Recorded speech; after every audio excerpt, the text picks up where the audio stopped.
97% of executives say they've deployed AI agents, and only about a quarter of them are seeing real ROI.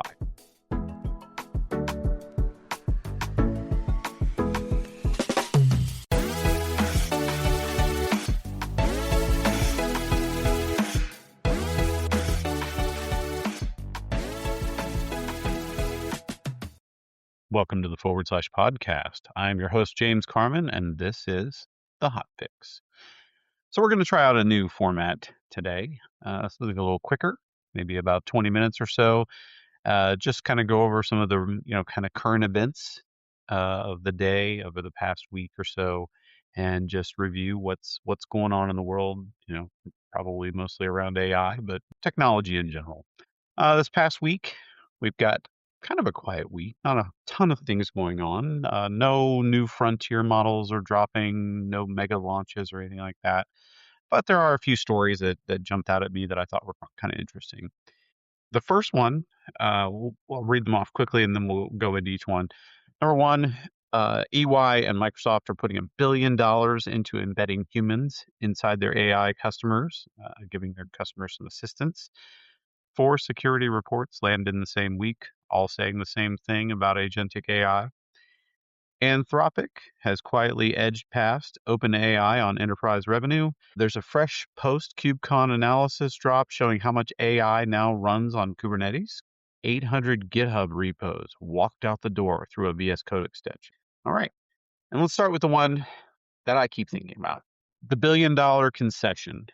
EY, Ernst & Young, and Microsoft have announced that they're going to be spending over $1 billion over 5 years to send teams of VMware consultants and Microsoft forward deployed engineers. You hear a lot about that forward deployed thing these days, into enterprise clients to help them actually scale their AI initiatives past the pilot stage. EY is also client zero on this, right? They're going to be the first ones to be doing it. They've rolled out Copilot to 150,000 of their people with plans to scale to all 400,000 plus. This is the 4th one of these in the last 6 weeks that we've seen. So ServiceNow and Accenture launched a forward deployed engineer program in May as well. Google expanded its FDE program on May 12th. OpenAI launched the Deploy Co. or deployment company also on May 12th. $4 billion in initial capital. And now Ernst & Young and Microsoft on May 21st. So this is kind of I think it's kind of a big deal. This is interesting that, for a long time, the vendors were all saying, you just use the models, just use the products, and they just work. Everything works out of the box. It's self-service. You can just start using these things.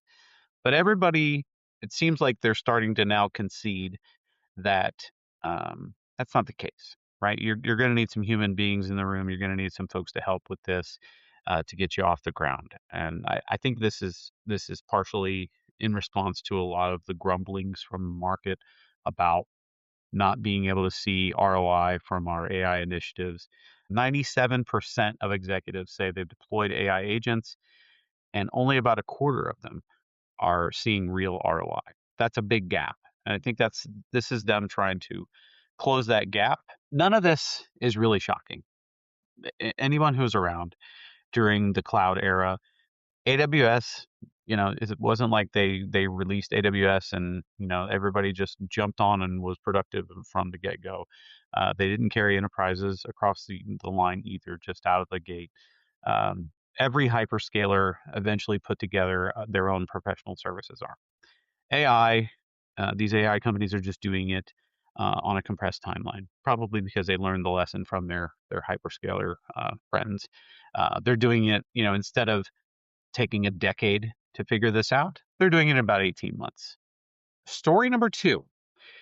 This is interesting. So there's 4 separate reports coming out about, AI, agentic AI, and security. So there's Bessemer's Atlas Analysis, Cisco's State of AI Security 2026, Darktrace's State of AI Cybersecurity 2026, and a Microsoft security blog from May 12th. They're all converging on basically one thing. Agentic AI security is the defining challenge of 2026. It's what everybody's talking about. I would probably bucket security and governance as together in that. I do hear a lot of talk about governance, but particularly security. Um, an interesting stat: 83% of organizations had planned to deploy agentic AI, but only 29% felt ready to do that securely. That's a big gap. 83% are deploying, but only 29% feel like they are ready to actually do that in a secure fashion. People aren't feeling safe. They're not feeling safe with this agentic AI. Darktrace put it at 92% of security professionals are concerned about AI agents in their workforce. And a dark reading poll cited in the Bessemer Atlas analysis found 48% naming agentic AI as the single most dangerous attack vector. This is maybe to be expected, I guess, but there's some interesting developments that are going on. The attack surface for agents is new. It's not your typical attack surface. It's not what has been what we see out in the wild as much, right? Um, it's basically 4 layers. You got the IDE, so you have Cursor, Copilot, Claude Code, those sort of things. The MCP gateways and the API services. You have SaaS embedded models. Embedded agents inside the SaaS products themselves. There's agents living in those products like Salesforce and those ServiceNow. And then identity. Which agent is acting on whose behalf? Those sort of things, right? The identity has been a huge thing that a lot of folks are talking about. How do we solve the identity problem? That's a huge problem right now in 2026, and one that I hope we come to land the plane on that one, because it would be great to be able to move forward in the enterprises. You don't have to be a security expert, right, to understand why this makes things more difficult, right? There usually was 1 perimeter, maybe 2, but now you've got 4, and they're all talking back and forth to one another. If you only remember one thing from this episode, it's the gap: 83% deploying and 29% secure. I think that's a hugely consequential number for AI in 2026, at least so far. We haven't really solved that, obviously. Also, Microsoft introduced MDash, which is short for Multimodal Agentic Scanning Harness, which scored 88.45% on the CyberGym benchmark, topped the leaderboard, and beat Anthropic's Claude Mythos preview by about 5 points. The same system found 16 new Windows vulnerabilities that shipped in May's patch. I guess it was last Tuesday or Tuesday before last. The hyperscalers are now competing on defense at AI speed. The floor of what enterprises expect just rose. I have a note here, something that's pretty interesting. IBM's 2025 cost of data breach report found shadow AI breaches are running about $4.63 million per incident. That's roughly $670,000 above the baseline breach cost. So whenever a breach occurs, it's $670,000 more expensive for these shadow AI breaches. So this isn't an abstract thing anymore. This is real money, and this is real consequences. Real things are happening here. Story number 3. Counterpoint Research data came out showing Anthropic taking 31.4% of the Q1 LLM revenue this year, and OpenAI, again, 31.4, with OpenAI only at 29%. This is the first time Anthropic has actually pulled ahead of OpenAI. The revenue number is interesting, but there's probably a more interesting number here. So Anthropic did this. They have about 134 million monthly users, right, to get that revenue. That's about $16.20 per user.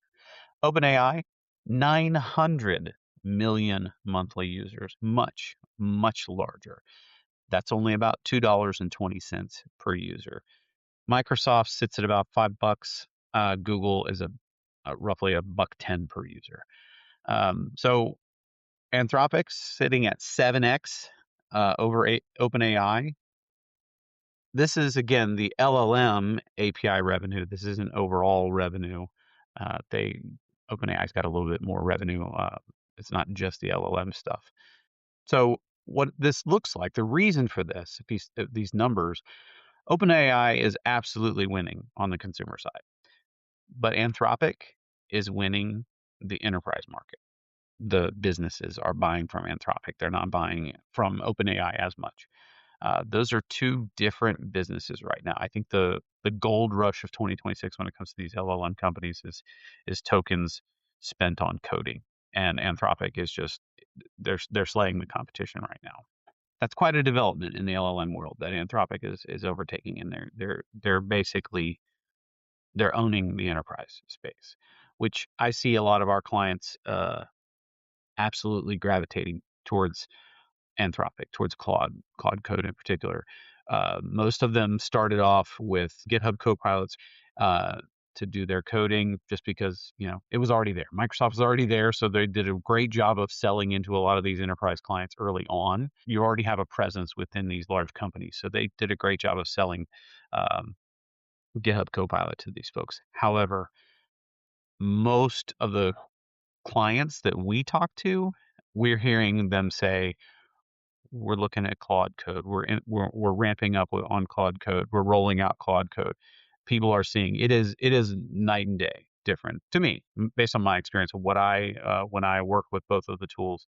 Claude Code is absolutely just hands down the winner when it comes to that. All right.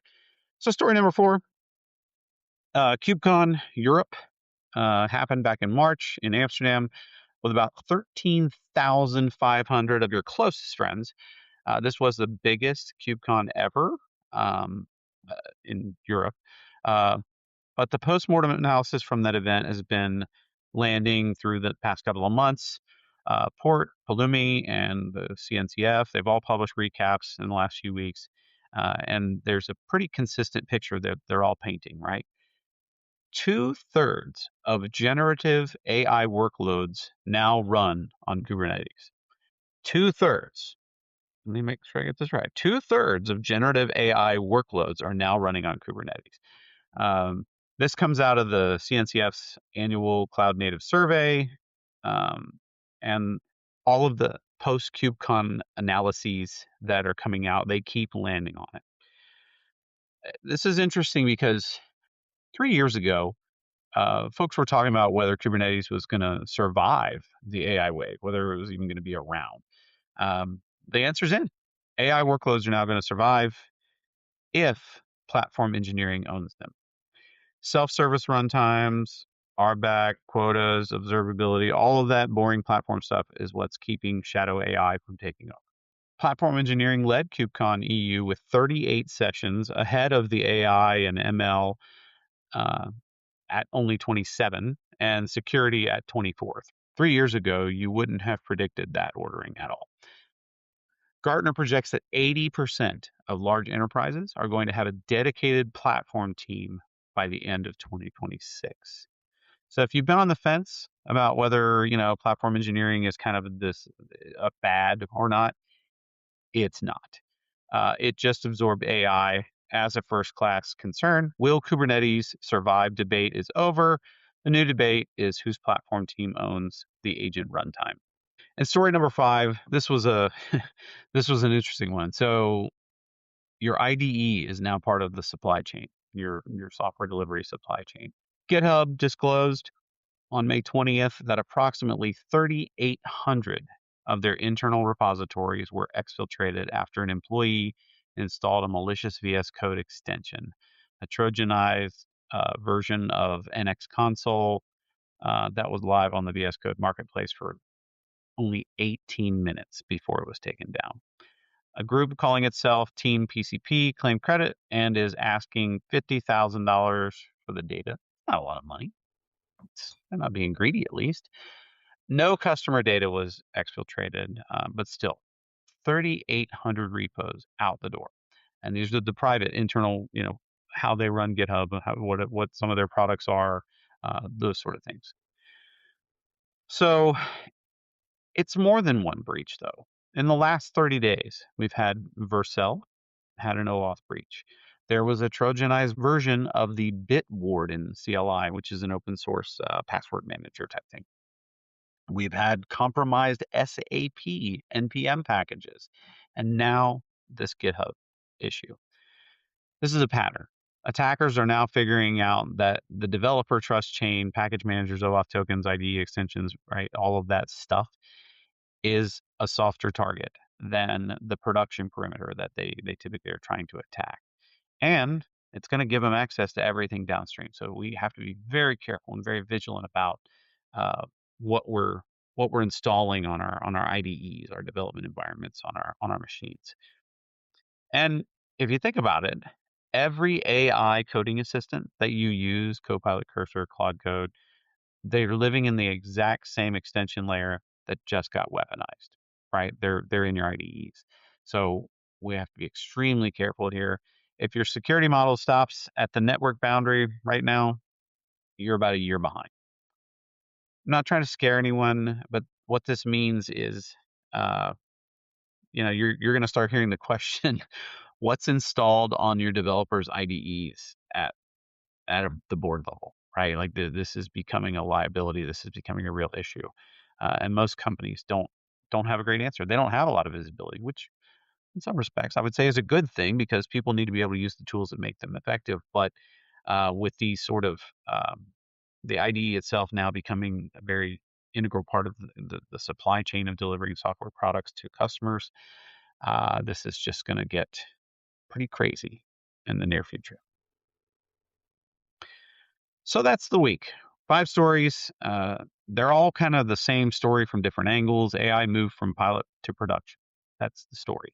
The vendors admitted that it's going to take some human beings to get this done. The platform teams are getting handed the runtime. The security folks are racing to catch up on the attack surfaces that didn't exist even just a year ago. And the enterprise market and the consumer market are, for the first time, actually are starting to look like two completely different things. If any of these are landing on your desk this week, I'd love to hear how. Drop me a line, hit me up wherever you found this. Otherwise, back next week. Thanks for listening. The / podcast is created by Calibrity. The / team is director and producer Ryan Wilson, editing by Steve Baradelli, marketing support by Taylor Blessing, and I'm your host, James Carman. Thanks for listening.